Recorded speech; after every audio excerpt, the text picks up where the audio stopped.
Thandel movie review అలానే చాలా రోజుల నుంచి ఆశ పెట్టి ఏదో చెబుతా అన్నా కదా, చెప్పరా దాని గురించి కూడా కొంచెం డిస్కస్ చేద్దాం. పెద్ద మ్యాటరే. చెప్పు.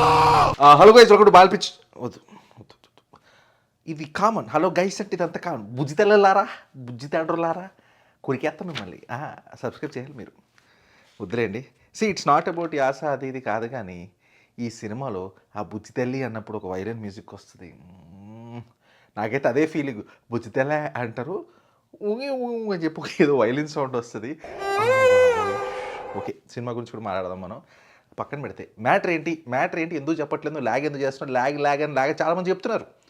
నేనేమో చెప్పలేని పరిస్థితి. సరే, ఇప్పటికైతే మన యాక్షన్ ఏంటో వాళ్ళకి తెలిసింది కాబట్టి ఎంతో కొంత చెప్పొచ్చు. విత్ సమ్ గైడెన్సే చెప్తున్నాను. బేసిక్గా ఒక పెద్ద మనిషి ఉన్నారు. ఆ పెద్ద మనిషి మన మీద ఢిల్లీ హైకోర్టులో ఒకటి వేసారనమాట, సూట్. వీడియోలో అయితే చెప్పాడు. అది సర్ప్రైజింగ్లీ మనకి కోర్టు ఆర్డర్ కూడా వచ్చింది, నేను వాళ్ళ గురించి మాట్లాడకూడదు అని. సో సరే, దాంతో ఆగుతారా అంటే తెలియదు. మరి ఆల్మోస్ట్ 2 crores వర్త్ పరు నష్టం దావా టైప్లో ఏదో ప్లాన్ చేస్తున్నారు. సరే, అది పక్కన పెడితే మళ్ళీ వితిన్ 2 months ఈ పెద్ద మనిషి గారి తండ్రి గారు same template, same concept, same Delhi high court ఇంకొక నోటీస్ వచ్చింది. హే ఇట్స్ ఏ పకడ్బందీ ప్లానింగ్ మైక్ అన్నట్టున్నారు. సో మనం కూడా రిప్రజెంటేషన్ ఇస్తున్నాం ఢిల్లీ హైకోర్టులో. మొన్నే ఒక హీరింగ్ కూడా జరిగింది. సో మ్యాటర్ జరుగుతూ ఉంది. బేసిక్గా ఆ నోటీస్ వచ్చింది. ఆ నోటీస్లో ఉంటుంది వాళ్ళ గురించి మాట్లాడకూడదు అని టెంపరీగా ఒక ఆర్డర్ వచ్చింది. సో ఆ ఆర్డర్ ఉన్నంత వరకు నేనేం మాట్లాడలేను. సో ఆర్డర్ అయిపోయాక మనం మంచిగా కూర్చొని, సో బేసిక్గా చెప్పాలనుకుంటే ఏంటంటే, నన్ను ఏదో కెలుకుదామని బాగా ట్రై చేస్తారండి. కాపరేట్ స్ట్రైక్ వేస్తారు, ప్రైవసీ అంటారు. ఇవన్నీ అయిపోయాక ఇంకొక లెవెల్ మీదికి వెళ్దామని చెప్పి ఢిల్లీ హైకోర్టుకి వెళ్ళారు. మీరు సర్ప్రైజ్ అవ్వచ్చు, రే నీ బతుక్కి నీ మీద అలా అని. నేను అంత సర్ప్రైజ్లో ఉన్నాను అనమాట. విల్ సీ అప్పుడు నా టైం ఆయేగా. మనం కూడా రిప్రజెంటేషన్ ఇస్తున్నాము. We are also trying our best. మనం చేయాల్సినవి చేస్తాం. ముందే స్ట్రాటజీ అన్నీ చెప్పేసి కామెడీగా ఉంటుంది. ఇక ఆలయాలోకి వచ్చి ఇలా చేయబోతున్నాం అలా చేయబోతున్నాం అంటే, అయ్యాక ఇది అయిందని మాట్లాడుకుందాం. సరే, అది పక్కన పెట్టేద్దాం. ఇంకా ఆ మ్యాటర్ అంతే. Let's begin the show.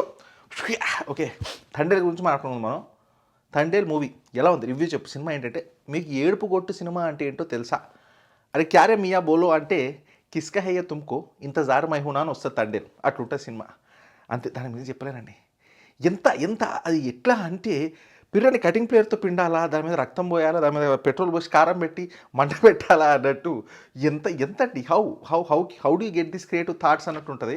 అసలు ఇలాంటి ఐడియాలు ఎలా వస్తాయండి మీకు? రే అభి, ప్రణవ్ గారు ఏమన్నారో విన్నావా? సాయపల్లి గారిని అయితే, మేడం ఆపిద్దరావు రండి, గట్టిగా ఏడవండి, ముక్కు చీదండి, వెళ్ళిపోండి, గుడ్ జాబ్, వెల్ డన్ అన్నట్టు ఉంటుంది సినిమా. ఒక మాట అయితే ఒప్పుకుంటా, నాకు చాలామంది పింగులు చేస్తున్నారు. 1 year బ్యాక్ ఒక వీడియో చేశాను. సో నేను లాజికల్గా క్వశ్చన్ అడిగా, ఏంటంటే Srikakulam is on the other side. ఇక్కడ నుంచి పాకిస్తాన్కి ఎలా దొరికారా మన ఫిషర్ మ్యాను? గుజరాత్ బేస్డ్ స్టోరీయా, లేకపోతే ఏదో ఉండాలి కదా, ఇలా చుట్టూ తిరిగి ఎవడు వెళ్తాడు చేపలు పడ్డానికి అని. తర్వాత చాలా ఇంటర్వ్యూస్లో వేరే చోట క్లారిటీ ఇచ్చారు. బేసిక్గా 2 reasons అంట అండి. గుజరాత్లో కొంచెం పోర్ట్ సిస్టమ్ అంతా బాగుందంట, అండ్ డబ్బులు ఎక్కువ వస్తాయంట. సో ఇక్కడ నుంచి మన ఆంధ్ర నుంచి ట్రైన్ వేసుకొని గుజరాత్కి వెళ్ళి, గుజరాత్ నుంచి అటు వెళ్తారంట ఫిషింగ్కి. సో ఓకే, కొంచెం సెన్స్ అయితే ఉంది, లాజికల్గా ఉంది. ఓకే, అది పక్కన పెడదాం. అదే చూపించారు అనుకుందా స్టోరీ.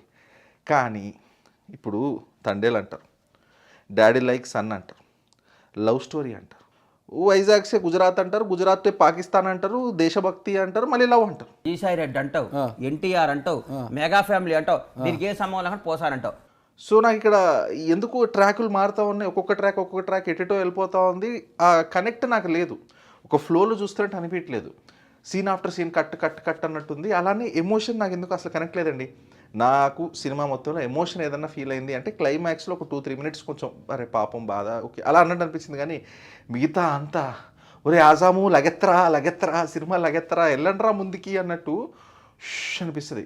లిటరల్లీ మీరు ముందే గెస్ట్ చేస్తారు, అమ్మా సూర్యుడు ఇవాళ వెళ్ళడు. మీరు ఛత్రపతిలో ఉంటుంది కదా, సూర్యుడు వచ్చి పెసకాలరా అది ఇది అని. సేమ్ అంతే ఈ సినిమాలో. సూర్యుడి మీద సీన్లు రిపీట్ అయితేనే ఉంటాయి. మీకు క్లారిటీ వస్తుంది. మీకు చెప్తా సూర్యుడు సీను వితౌట్ స్పాయిలర్. ఓకే, తండేల్లో ఓ చిన్నపిల్లాడు ఉంటాడు. ఆ చిన్నపిల్లోడు బోటు నేను వస్తా మైబీ ఆవుగా ఫిషర్ అని చెప్పి, ఫిషర్ మ్యాన్ అని చెప్పి వస్తాడు. చిన్నపిల్లోడు స్కూల్. ఎందుకు తీస్తున్నారు వీడిని, తెస్తున్నారంటే ఈయన్ని వేసేస్తారు, లేకపోతే ఏదో పెర్రగిల్లే సీన్ ఉంటుంది అనుకున్నా. అంతకు మించి టైప్లో ఒక కట్మిర్చి సీన్ ఉంటుందండి పాకిస్తాన్లో. అడ్డే అసలు why man why that scene, why that thought అసలు అర్థమే కాదు. మళ్ళీ ఇంకా పాకిస్తాన్ మిలిటరీలో, ఇంకా పాకిస్తాన్ జైళ్ళలో జనాలు చూపిస్తారు. వాళ్ళకి ఇంకా పనియే లేదన్నట్టు ఇప్పినామా పోసినామా సుస్సు ఫ్యాంటసీ ఏంటో రియల్ లైఫ్ స్టోరీ అంటారా ఎవరైనా రాసారా నాకు తెలియదు, మరి రాసుంటే మాత్రం ఏమో. కానీ ఎందుకో నాకు ఇది ఎక్స్ట్రా మసాలా యాడ్ చేసి మరి చూపించాలి అని ఇవన్నీ వాళ్ళకి కావాలయ్యా, దే వాంట్ ఇట్. ఉంటుంది. మీకు సుస్సు ఉంటుంది ఈ సినిమాలో సీను. నేను చెప్పలేను, కొన్ని చాలా కాంట్రవర్షియల్ అవ్వచ్చు, అట్ ద సేమ్ టైం ఏంట్రా ఇలా ఉంది అన్నట్టు ఉంటాయి కొన్ని సీన్స్. అంటే ఎలా చెప్పాలి, దేశభక్తి న్యాచురల్గా రావాలండి. ఆడొచ్చి ఏదో ఇండియన్ అన్నాడని చెప్పి అసలు జనరల్గా అనేది కూడా కాదు, ఏదో ఇంకా ఎవడు అనంది మీరు ఇమాజిన్ చేసుకోలేని అంటాడు లేదా చేస్తాడు, ఇంకా మీరు అని చెప్పి వెళ్ళి కొడతారు. సో అది నాకు ఒక చీప్ ఫార్మ్ ఆఫ్ ఎమోషన్ అనిపిస్తుంది. చీప్ ఫార్మ్ ఆఫ్ ఎమోషన్ అంటే మళ్ళీ మీరు ఆ ఎమోషన్ తక్కువ చేసినట్టు కాదు, చాలా ఈజీ ఫ్రూట్ని పట్టుకున్నట్టు ఉంటుంది. ఇప్పుడు సిస్టర్ ఉంటే రేప్ సీన్ పెట్టాలి, గర్ల్ ఫ్రెండ్ ఉంటే కిడ్నాప్ పెట్టాలి, మమ్మీ ఉంటే ఏవో ఉంటాయి కదా సింపుల్ ఎమోషన్స్, ఈ వీటిని పట్టేసుకొని పిండేసి పిప్పి చేసి ఇంకా ఆ టైప్లో దేశభక్తి కూడా ఇందులో బాగా పిండుతారు. At the same time love కూడా అంతే అండి. ప్రతిసారి హీరోయిన్ వచ్చిన ప్రతిసారి ఒక వైలిన్ మ్యూజిక్ వస్తుంది, కుయ్యం అని ఒక మ్యూజిక్ ఉంటుంది. ఎడిటర్ నువ్వు కుదిరితే ఈ మ్యూజిక్ బుజ్జి తల్లి అంటే వస్తుంది, క్రింజి తల్లి పైడి తల్లి అనే ఫీలింగ్లో ఉన్నాను నేనైతే. ఇంత చెప్తున్నావు, సినిమా నచ్చిందా లేదా అంటే నాకు నచ్చలేదండి, నాట్ ఈవెన్ క్లోజ్. సినిమా ఎప్పుడైపోతారా కమాన్ అన్న టైం చూసావు. మధ్యలో ఒకసారి బయటకు వెళ్ళి సినిమా రన్ టైం ఎంత అని చూస్తే 2 hours 35 minutes ఎంత ఉంది. Maybe Google is wrong, I don't know. నాకైతే అసలు నాకు ఇంకా ఏదో బుక్ చదువుతున్నా, ఆఫీస్లో కూర్చున్నా ఇంకా టైం ఫాస్ట్గా అయిపోద్ది అన్న ఫీలింగ్ వచ్చింది. ఇప్పుడు సరే నాది ఒక ఎక్సెప్షన్ అనుకుందాం, బట్ జనరల్ ఒక ఐడియా ఇస్తాను, మీకు ఆలోచించండి. నా లైఫ్లోనే ఇంత దరిద్రాలు ఉన్నాయి, ప్రతి ఒళ్ళ లైఫ్లో దరిద్రాలు ఉంటాయి. అవి చూసి అవి దాటుకొని థియేటర్కి వచ్చి ఇది అది కూడా ల్యాగ్లో చూస్తూ డబ్బులు ఇచ్చి మరి ఈ ఫ్రస్ట్రేషన్ వస్తుందండి. ఇంకా that is all I can say. So I know sad emotion is an emotion, రప్ప వెళ్ళాలి, సరే కొంచెం ఉండాలి, పేసీగా ఉండాలి, we have to root for the characters.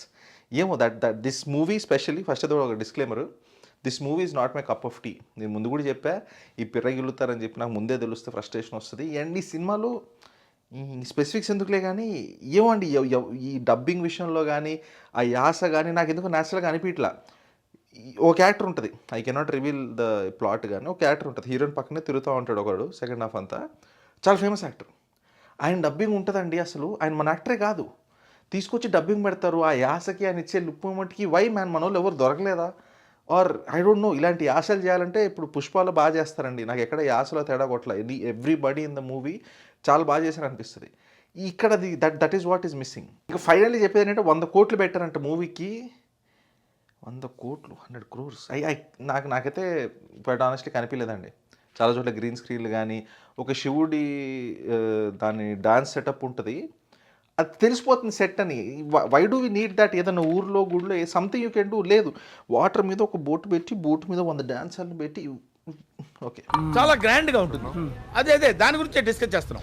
అది నాకు ఈ డాన్సులు సాంగులు కాన్సెప్ట్లు అంత ఎక్కువ అండి. సో నా ఒపీనియన్ కొంచెం హార్ష్గానే ఉంటుంది. But okay, how is Thandel అంటే పండబెట్టేస్తుంది. ఇది మన రివ్యూ ఆఫ్ థండేల్. నచ్చితే కింద రాయండి, సబ్స్క్రైబ్ చేయండి. అలానే ఈ ఇష్యూలో కూడా త్వరలో ఒక పెద్ద అప్డేటే ఉంటుంది, కూర్చోబెట్టి వివరంగా బాత్ కడితే అది మనం చెప్పే కదా, మనం యాక్షన్ తీసుకున్నాక దాని గురించి వచ్చి మాట్లాడదాం. ఏం తీసుకోబోతున్నానో నేను మీకు చెప్పలేను. సో ఇది మన రివ్యూ. సబ్స్క్రైబ్ మాత్రం చేయాలమ్మా, మీరు అదొకటి నాకు సపోర్ట్ చేయండి, నా పని నేను చేసుకుంటాను, తగ్గేదే లేదు. పుష్పరాజ్.